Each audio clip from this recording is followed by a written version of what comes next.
Okay, these are your dead bugs from tabletop, and we're going to work them through a neutral spine. So lots of different ways to do dead bugs.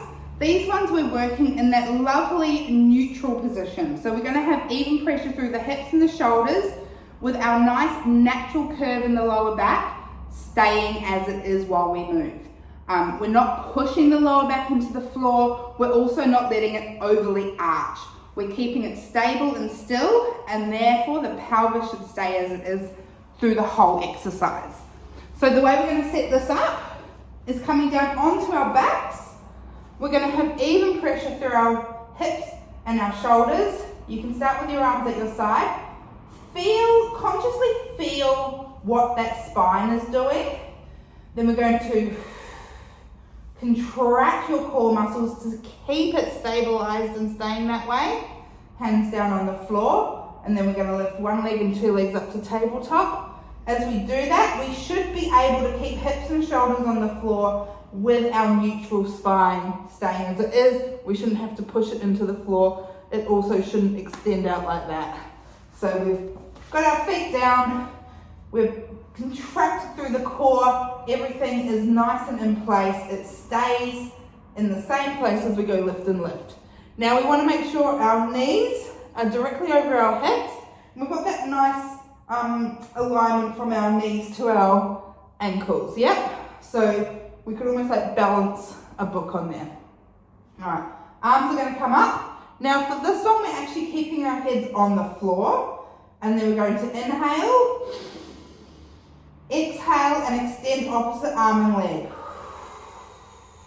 I want you to go for as long as you can, like as in fingertip to toes, before you start to have to crunch your back or until it comes up off the ground. So we should be able to keep in that neutral position. Inhale up, exhale down.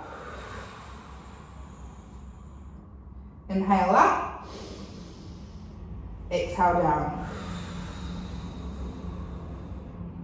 Inhale up, exhale down. Inhale up, and so on and so forth. Now, if you're feeling like your hip flexors are really taking on a lot of the effort there, one of the things I want you to think of is driving the thigh bone down into the floor. So I want you to think about that thigh bone as they're sitting in tabletop. Really pull them into the floor as much as you can without pulling your lower back in. Okay, so that's what you're going to do there. And then you might do two. Like 1, 2, we'll say that's 1. Come down, have a rest, reset. Okay, so even if your core is able to complete the dead bugs from tabletop, maybe it's your hip flexors that are feeling it more. We don't want to necessarily crunch into that. So just do as many as you can, have a rest, and then try and go back up again and do them again. If it's really bothering you, absolutely I need you to let me know. Even if it's just a little bit, please do write notes in your program so I can see that. And